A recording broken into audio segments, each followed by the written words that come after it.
Hello, അമ്മ മനസ്സിൻ്റെ പുതിയ എപ്പിസോഡിലേക്ക് എല്ലാവർക്കും സ്വാഗതം. ചാനൽ ആദ്യമായിട്ട് കാണുന്നവരാണെങ്കിൽ ഒന്ന് സബ്സ്ക്രൈബ് ചെയ്തിട്ട് ലൈക്ക് ചെയ്യണേ. അപ്പോൾ ശരവണൻ മേഘയെ കാണാൻ വന്ന സമയത്ത് അയാളുടെ ഗെറ്റപ്പ് തന്നെ മാറിയിട്ടുണ്ടായിരുന്നു. മേഘ വല്ലാത്ത അതിശയത്തോടു കൂടിയാണ് അച്ഛനെ നോക്കുന്നത്. അയാൾ വന്ന സമയത്ത് അയാളോട് പറയുന്നുണ്ട്, ഞാൻ അച്ഛന് വാങ്ങിത്തന്ന വീട് വരെ വിറ്റത് കാരണം അച്ഛനിപ്പോൾ വല്ലാതെ കഷ്ടപ്പെടുമെന്നായിരിക്കും ഞാൻ കരുതിയിട്ടുണ്ടായിരുന്നത്. എന്നാൽ അച്ഛനിപ്പോൾ ആൾ തന്നെ മാറിപ്പോയല്ലോ. വലിയ കൂളിംഗ് ഗ്ലാസ്, ജീൻസ് പാൻറ്റ്, കഴുത്തിലാണെങ്കിൽ സ്വർണ്ണ ചെയിന്, ബൈക്ക്. അച്ഛനെ കാണുമ്പോൾ ഇപ്പോൾ പണമില്ലാത്തതിൻ്റെ ഒരു ബുദ്ധിമുട്ടുള്ളത് പോലെ തോന്നുന്നില്ലല്ലോ. നല്ല പൈസക്കാരനായിട്ട് ജീവിക്കുന്നത് പോലെയാണല്ലോ തോന്നുന്നത്. മേഘ അവളുടെ സംശയം മറച്ചു വെക്കുന്നില്ല. അപ്പോൾ ശരവണൻ ചിരിച്ചുകൊണ്ട് പറയാണ്, ഏയ് അങ്ങനെയൊന്നുമില്ല മോളെ. ഫുട്പാത്തിൽ നിന്നും ചെറിയ പണത്തിന് വാങ്ങിയതാണ് ഈ കൂളിംഗ് ഗ്ലാസ്. കഴുത്തിലുള്ള മാല നീ കരുതുന്നത് പോലെ സ്വർണ്ണമൊന്നുമല്ല, ഇത് റോൾഡ് ഗോൾഡാണ്. ആ, അപ്പോൾ ബൈക്ക് നീ പെട്ടെന്ന് കാണാൻ വേണ്ടി വരാൻ പറഞ്ഞപ്പോൾ ഞാൻ അടുത്തൊരാളടുത്ത് നിന്ന് വാങ്ങിച്ചതാണ്. അല്ലാതെ നീ കരുതും പോലെ എനിക്കെങ്ങനെ പെട്ടെന്ന് പണക്കാരനാവാൻ സാധിക്കുക? അതാ ഞാനും ചിന്തിച്ചത്. എനിക്ക് തന്നെ പഴയ അവസ്ഥയിലേക്ക് വരാൻ സാധിക്കുന്നില്ല. അപ്പോൾ പിന്നെ നിങ്ങൾക്ക് എങ്ങനെ ഇതൊക്കെ വാങ്ങിക്കാൻ സാധിക്കുക? മേഘ സങ്കടത്തോടെ പറഞ്ഞപ്പോൾ ശരവണൻ തലയാട്ടി സമ്മതിക്കുന്നുണ്ട്. പെട്ടെന്നാണ് മേഘ ചോദിച്ചത്, അല്ല സുരേന്ദർ ജയിലിൽ തന്നെയല്ലേ? അത് കേട്ടപ്പോൾ ശരവണൻ ഒന്ന് നടുങ്ങിയിട്ടുണ്ടായിരുന്നു. ഇനി ഒരു പക്ഷേ സുരേന്ദ്ര വന്നത് മേഘ അറിഞ്ഞിട്ടാവുമോ തന്നെ വിളിപ്പിച്ചത് എന്ന് വരെ ശരവണൻ ടെൻഷനോടെ ചിന്തിക്കുകയാണ്. അപ്പോൾ മേഘ ചോദിക്കുന്നുണ്ട്, അവന് ജാമ്യം കിട്ടിയിട്ട് അവൻ പുറത്ത് വന്നതൊന്നും ഇല്ലല്ലോ? അപ്പം തന്നെ ശരവണൻ മനസ്സിൽ ചിന്തിക്കുകയാണ്, അയ്യോ സുരേന്ദ്ര ജാമ്യത്തിൽ പുറത്ത് വന്നത് അറിഞ്ഞു കഴിഞ്ഞാൽ ഇവളൊരു പക്ഷെ ദേഷ്യപ്പെടുമല്ലോ. അയാളൊന്നും മിണ്ടാതെ തലകുനിച്ച് നിൽക്കുന്നതാണ്ടപ്പോൾ മേഘ ചോദിക്കുന്നുണ്ട്, എന്താ അച്ഛാ ആലോചിക്കുന്നത്? അത് പിന്നെ അവരിപ്പോഴും ജയിലിൽ തന്നെയാണുള്ളത്.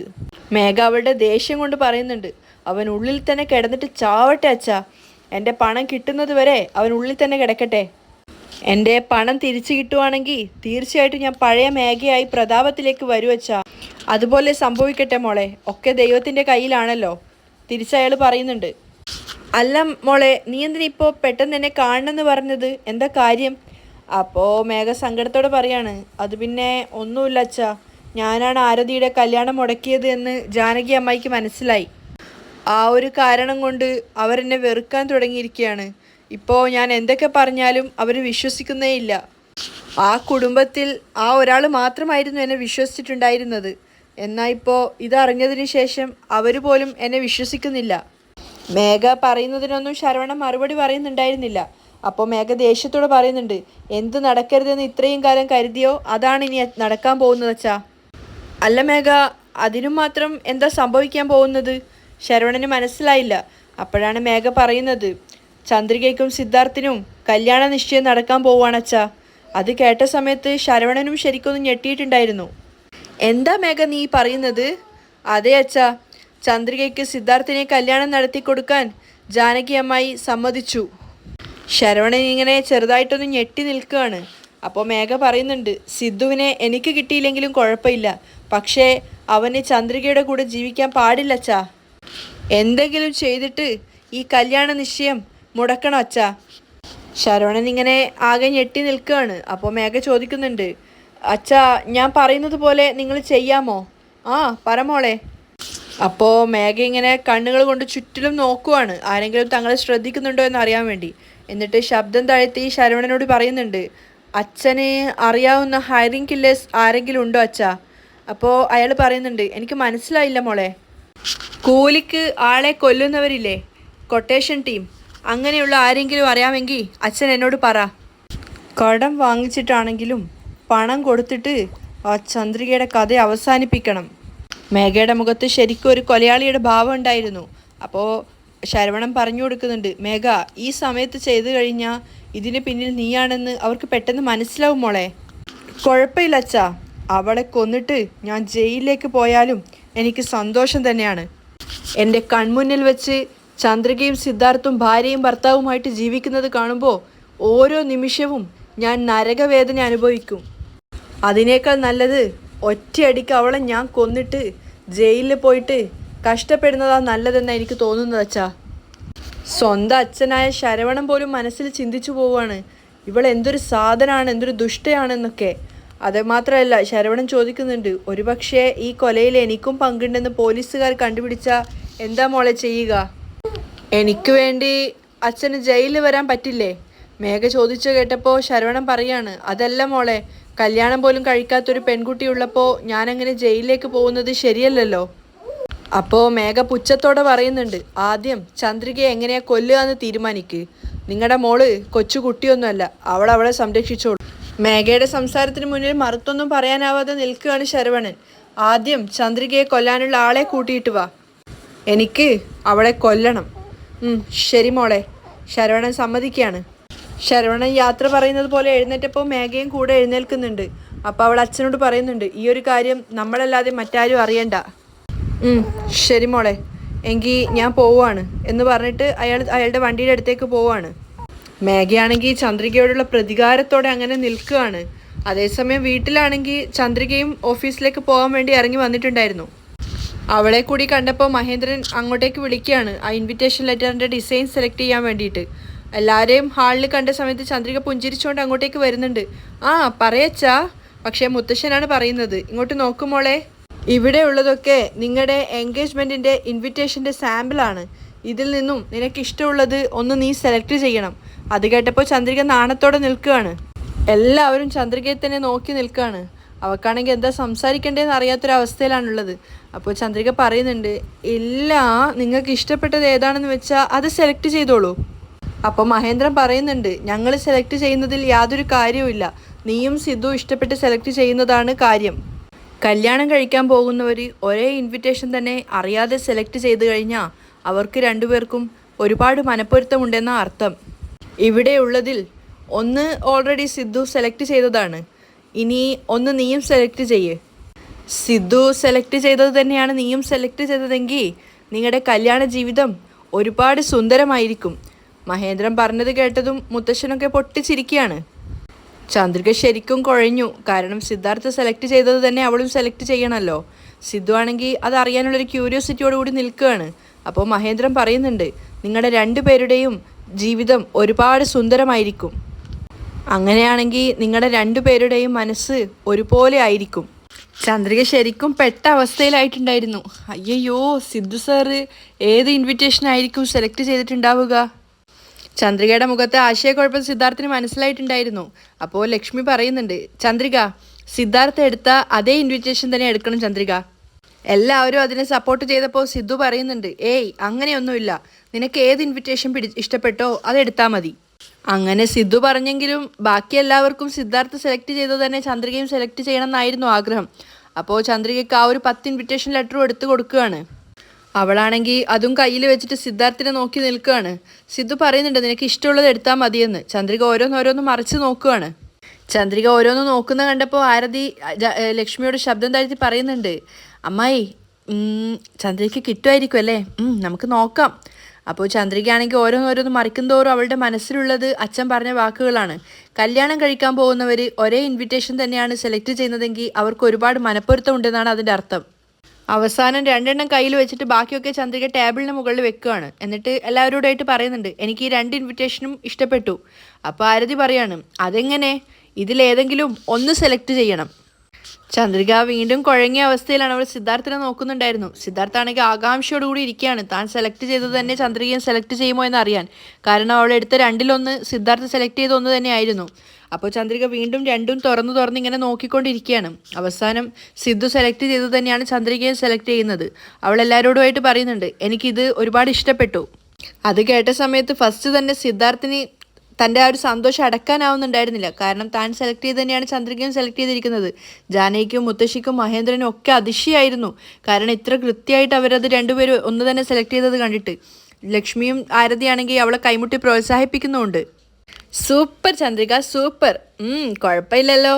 സിദ്ധു ഏത് ഇൻവിറ്റേഷനാണോ സെലക്ട് ചെയ്തത് അത് തന്നെയാണല്ലോ നീയും സെലക്ട് ചെയ്തത്. മുത്തശ്ശൻ പറഞ്ഞത് കേട്ടപ്പോൾ ചന്ദ്രിക നാണത്തോടെ സിദ്ധുവിനെ നോക്കുവാണ്.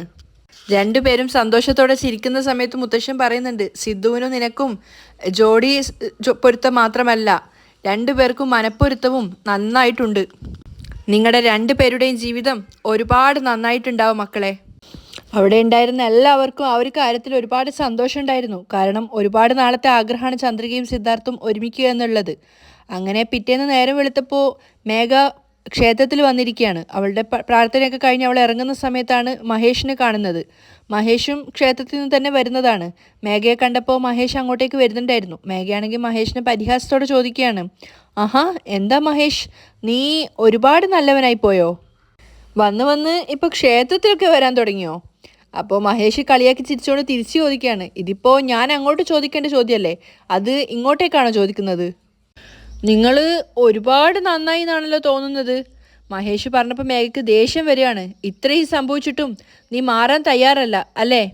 നിനക്ക് നല്ലത് ചെയ്യാൻ ശ്രമിച്ചിട്ടാണ് എനിക്ക് ഇത്രയും സംഭവിച്ചത്. മഹേഷും വിട്ടുകൊടുക്കാൻ തയ്യാറല്ലായിരുന്നു. ഒക്കെയും എൻ്റെ നല്ലതിന് വേണ്ടി ചെയ്തതാണോ അതോ നിങ്ങളുടെ കാര്യസാധ്യത്തിന് വേണ്ടി ചെയ്തതാണോ? അതെ, എൻ്റെ കാര്യസാധ്യത്തിന് വേണ്ടിയും ചെയ്തിട്ടുണ്ട്. പക്ഷേ നീ ചന്ദ്രികയോടൊപ്പം ആയിരുന്നെങ്കിൽ ഇന്ന് 5നും 10നും വേണ്ടിയിട്ട് ഇങ്ങനെ കെഞ്ചേണ്ടി വരില്ലായിരുന്നു. രാജകൊട്ടാരത്തിലെ മരുമകനായിട്ട് നിനക്ക് നന്നായിട്ട് ജീവിക്കാമായിരുന്നു. അതിന് മഹേഷ് മറുത്തൊന്നും പറയുന്നില്ല. കാരണം അത് സത്യം തന്നെയാണെന്ന് അവനും അറിയായിരുന്നു. അപ്പോൾ മേഘ പുച്ഛത്തോടെ പറയാണ്, ചന്ദ്രികയെ ശ്രീലങ്ക വരെ കൊണ്ടുപോയിട്ട് നിനക്ക് അവളെ ഒന്നും ചെയ്യാൻ സാധിച്ചില്ലല്ലോ അല്ലേ? നീയൊക്കെ എന്താണാണ്? അത് കേട്ടപ്പോൾ മഹേഷിനും ദേഷ്യം വരുന്നുണ്ടായിരുന്നു. മേഘയും ദേഷ്യത്തോടെ പറയുന്നുണ്ട്, നിന്നെ വിശ്വസിച്ചാ എന്നെ ആദ്യം തല്ലണം. അന്ന് തന്നെ നീ ചന്ദ്രികയെ വീണ്ടും കല്യാണം കഴിച്ച് നിന്റെ ഭാര്യയാക്കിയിരുന്നെങ്കിൽ ഇന്ന് സിദ്ധാർത്ഥും അവളും തമ്മിലുള്ള കല്യാണ നിശ്ചയം നടക്കുമായിരുന്നോ? അത് കേട്ടതും മഹേഷ് ഒന്ന് ഞെട്ടിയിട്ടുണ്ടായിരുന്നു. എന്താ പറഞ്ഞത്? ചന്ദ്രികയുടെയും സിദ്ധാർത്ഥിൻ്റെയും കല്യാണ നിശ്ചയമാണെന്നോ? ആ അതെ. മഹേഷിൻ്റെ മുഖം നോക്കിയപ്പോൾ തന്നെ അതിലത്ര തൃപ്തനല്ല എന്നുള്ളത് മേഘയ്ക്ക് മനസ്സിലായിട്ടുണ്ടായിരുന്നു. അപ്പോൾ മേഘ പറയുന്നുണ്ട്, ഇങ്ങോട്ട് നോക്ക്, നിനക്കും എനിക്കും ഇടയിൽ ഒരുപാട് പ്രശ്നങ്ങളുണ്ടാവും. ആ പ്രശ്നത്തിനെക്കുറിച്ച് ഞാനിപ്പോൾ പറയാൻ ആഗ്രഹിക്കുന്നില്ല. നിന്റെ ജീവിതം നന്നായിട്ട് വരണം എന്ന് കരുതിയിട്ടാണ് ഞാനിപ്പോൾ പറയുന്നത്. ഒരു കാലത്ത് ചന്ദ്രിക ചെറ്റക്കുടിലായിരുന്നപ്പോൾ അവളെ നീ ഒഴിവാക്കിയിട്ട് പോയി. എന്നാൽ ചന്ദ്രിക ഇപ്പോൾ മാളികയിലാണുള്ളത്. സ്വന്തമായിട്ട് കമ്പനി, അവൾക്ക് കീഴെ ജോലിക്കാർ, വലിയൊരു മുതലാളിയായി അവളിപ്പോൾ. പറഞ്ഞു വന്ന ചന്ദ്രിക ഇപ്പോൾ ഒരു പണം കായ്ക്കുന്ന മരമാണ്. അവളെ നീ സിദ്ധാർത്ഥിന് വിട്ടുകൊടുക്കുന്നതിനേക്കാളും വലിയ വിഡ്ഢിത്തം മറ്റൊന്നുമില്ല. ചന്ദ്രികയെ വീണ്ടും വിവാഹം ചെയ്ത് അവളുടെ ജീവിതത്തിലേക്ക് നീ ചെന്നെന്ന് വിചാരിക്ക്. നിനക്ക് ലൈഫ് ലോങ് ഒന്നും ചിന്തിക്കാതെ സന്തോഷമായിട്ട് ജീവിക്കാം. മഹേഷിൻ്റെ മനസ്സിലേക്ക് വീണ്ടും നെരിപ്പോടെ എറിഞ്ഞു കൊടുക്കുകയാണ് മേഘ. എന്നിട്ട് അവൾ പറയുന്നുണ്ട്, നീ ചെയ്യേണ്ടത് ഒരൊറ്റ കാര്യം മാത്രമേ ഉള്ളൂ. നീ നല്ലവനായി എന്ന് ചന്ദ്രികയെ വിശ്വസിപ്പിക്കണം. അത്രയേ ഉള്ളൂ. അവരവരുടെ ഭർത്താവ് നന്നായി കഴിഞ്ഞാൽ ഒരു പെണ്ണും അവനെ ഒഴിവാക്കിയിട്ട് മറ്റൊരുത്തന് പിന്നാലെ പോവില്ല. അതുമാത്രമല്ല, ചന്ദ്രികയാണെങ്കിൽ ഗ്രാമത്തിൽ നിന്നും വന്നൊരു സാധാരണ പെണ്ണാണ്. നീ മാറിയിട്ട് നല്ലവനായി അവൾക്ക് തോന്നിക്കഴിഞ്ഞാൽ ഒരു കാരണവശാലും നിന്നെ മറന്നിട്ട് മറ്റൊരു പുരുഷനൊപ്പം അവൾ ജീവിക്കാൻ പോലും ആഗ്രഹിക്കില്ല. മഹേഷ് മറുത്തൊന്നും പറയാതെ മേഘ പറയുന്നതൊക്കെ കേട്ട് നിൽക്കുകയാണ്. ആ അവസരത്തിൽ മേഘ വീണ്ടും വീണ്ടും പറഞ്ഞു കൊടുക്കുന്നുണ്ട്, നീ മാറിയെന്ന് ചന്ദ്രികയെ വിശ്വസിപ്പിക്ക്. അത് മാത്രം ചെയ്തു എന്ന് വെക്ക്. ചന്ദ്രിക നിന്നെ മനസ്സിലാക്കി വീണ്ടും നിന്റെ ജീവിതത്തിലേക്ക് വരികയാണെങ്കിൽ നിനക്ക് പിന്നെ രാജാവിനെ പോലെ ജീവിക്കാം. നീ ചന്ദ്രികയുടെ കൂടെ ചേർന്ന് ജീവിച്ചു എന്ന് കരുതി എനിക്ക് പ്രത്യേകിച്ച് ഒരു ലാഭവും ഇല്ല. നിന്റെ ജീവിതം നന്നാവാൻ വേണ്ടി മാത്രം ഞാനിത് പറഞ്ഞു എന്നേ ഉള്ളൂ. അതും പറഞ്ഞിട്ട് മേഘ പോവുകയാണ്. ആ സമയത്ത് മഹേഷ് ഇങ്ങനെ നിന്നിട്ട് ചിന്തിക്കുന്നുണ്ട്, നിനക്ക് സിദ്ധാർത്ഥിനോട് പ്രണയമാണ്, അതുകൊണ്ട് സിദ്ധാർത്ഥ് ചന്ദ്രികയെ വിവാഹം കഴിക്കരുതെന്ന് നീ ആഗ്രഹിക്കുന്നു. നീ വളരെ മോശമാണ്. പക്ഷേ എനിക്ക് നല്ലത് ചെയ്യണമെന്ന് ആഗ്രഹിക്കുന്ന വളരെ മോശം സ്ത്രീ. നീ പറഞ്ഞത് ശരിയാണ്. ചന്ദ്രിക എന്നെ നല്ലവനാണെന്ന് മനസ്സിൽ കരുതി കഴിഞ്ഞാൽ പിന്നെ തീർച്ചയായിട്ടും അവൾ സിദ്ധാർത്ഥിനെ വിവാഹം ചെയ്യില്ല. മേഘ പറഞ്ഞതുപോലെ എന്തെങ്കിലുമൊക്കെ ചെയ്തിട്ട് ചന്ദ്രികയ്ക്ക് എൻ്റെ മേൽ വിശ്വാസം ഉണ്ടാക്കിയെടുക്കണം. അതേസമയം രാത്രിയായപ്പോൾ സിദ്ധാർത്ഥിൻ്റെ മുറിയാണ് കാണിക്കുന്നത്. അവന് തീരെ വയ്യ, പനിക്കുന്നുണ്ടായിരുന്നു. അവൻ ചുമച്ചുകൊണ്ടിരിക്കുകയാണ്. അങ്ങനെ അടുത്തിരിക്കുന്ന ടൈഗർ ബാം എടുക്കാൻ അവൻ ഒരുപാട് ശ്രമിക്കുന്നുണ്ട്. അവസാനം ആരും ഇല്ലെന്ന് കണ്ടപ്പോൾ അവൻ തന്നെ എഴുന്നേറ്റിട്ട് അത് എടുക്കുകയാണ്. അതൊക്കെ തേച്ചിട്ട് ഇങ്ങനെ കുളിര് കോരുന്നത് പോലെ ഇരിക്കുന്ന സമയത്താണ് ജാനകി അങ്ങോട്ടേക്ക് വരുന്നത്. അപ്പോൾ ജാനകി വന്നിട്ട്, ജാനകി ഇതൊന്നും അറിയില്ല, സിദ്ധുവിന് പനിക്കുന്നൊന്നും അറിയാത്തതുകൊണ്ട് അവർ ചോദിക്കുന്നുണ്ട്, എന്താ സിദ്ധു ഇനിയും ഉറങ്ങിയില്ലേ? ഇല്ലമ്മ, എനിക്ക് ഉറക്കം വരുന്നില്ല. അപ്പോൾ ജാനകി ചിരിച്ചുകൊണ്ട് പറയാണ്, നിനക്കെന്താ ഉറക്കം വരാത്തതെന്ന് എനിക്കറിയാം. എൻഗേജ്മെൻറ്റിന് വേണ്ടി കുറച്ച് പർച്ചേസ് ചെയ്യാനുണ്ട്. രാവിലെ നമുക്കൊന്ന് പുറത്തേക്ക് പോയിട്ട് വരാം. ശരി അമ്മ. ശരി, എങ്കിൽ പിന്നെ ലൈറ്റ് ഓഫ് ആക്കിയിട്ട് വേഗം തന്നെ ഉറങ്ങിക്കോ എന്ന് പറയുന്ന സമയത്താണ് സിദ്ധാർത്ഥ് ചുമക്കുന്നത് ജാനകി ശ്രദ്ധിക്കുന്നത്. അപ്പോൾ അവർ സിദ്ധുവിനോട് ചോദിക്കുന്നുണ്ട്, ഇതെന്താ നിനക്ക് വയ്യേന്ന്. തൊട്ട് നോക്കുന്ന സമയത്ത് സിദ്ധാർത്ഥിനും പനിക്കുന്നുണ്ടായിരുന്നു. ഡോക്ടറെ കാണിക്കാൻ വേണ്ടി പറയുന്ന സമയത്ത് സിദ്ധു പറയാണ്, ഞാൻ മരുന്ന് കഴിച്ചതാണ്, നാളെ രാവിലെ എഴുന്നേറ്റ് അത് ശരിയായിക്കോളും. ഇല്ല സിദ്ധു, ശരീരത്തിലൊക്കെ നല്ല ചൂടുണ്ട്. എനിക്ക് തോന്നുന്നത് എന്തെങ്കിലും കഷായം വെച്ച് കുടിക്കുകയാണെങ്കിൽ മാറുമെന്നാണ്. ഞാൻ പോയി ചന്ദ്രികയോട് നിനക്കുള്ള കഷായം ഉണ്ടാക്കി തരാൻ പറയാം. അമ്മ, ചന്ദ്രിക ഒക്കെ ഇപ്പോൾ ഉറങ്ങിയിട്ടുണ്ടാവും. എന്തിനാ അവളെ ഡിസ്റ്റർബ് ചെയ്യുന്നത്? വിട്ടേക്ക്. ഇല്ല, ചന്ദ്രിക ഉറങ്ങിയിട്ടൊന്നും ഉണ്ടാവില്ല. അമ്മ വേണ്ട അമ്മ, ഞാനിപ്പോൾ മരുന്ന് കഴിച്ചെന്ന് പറഞ്ഞതല്ലേ, ശരിയായിക്കോളും. ആവശ്യമില്ലാതെ എന്തിനാ വെറുതെ ഇപ്പോൾ പോയി അവളെ ഡിസ്റ്റർബ് ചെയ്യുന്നത്? സിദ്ധു, ചന്ദ്രിക ഇതുവരെ ഉറങ്ങിയിട്ടില്ല.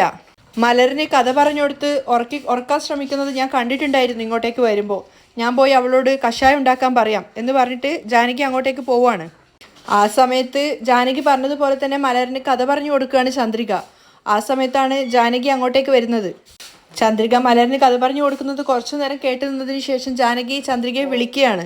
ആ സമയത്ത് വേഗം തന്നെ ജാനകിയുടെ അടുത്തേക്ക് പോയിട്ടുണ്ടായിരുന്നു ചന്ദ്രിക. കാര്യം അന്വേഷിച്ചപ്പോഴാണ് ജാനകി പറയുന്നത് സിദ്ധാർത്ഥിന് പനിക്കുന്നുണ്ടെന്നും ഒരു കഷായം വെച്ച് കൊടുക്കുന്നതിനെക്കുറിച്ചും. ഡോക്ടറെ കാണിക്കാമെന്ന് ചന്ദ്രിക പറഞ്ഞ സമയത്ത് ജാനകി തന്നെയാണ് പറയുന്നത്, അന്ന് എനിക്ക് പനിയുള്ള സമയത്ത് നീ എനിക്കൊരു കഷായം ഉണ്ടാക്കി തന്നില്ലേ, അത് കുടിച്ചപ്പോഴാണ് എൻ്റെ പനി മാറിയത്. അത് തന്നെ സിദ്ധാർത്ഥിന് ഉണ്ടാക്കി കൊടുത്താൽ മതിയെന്ന്.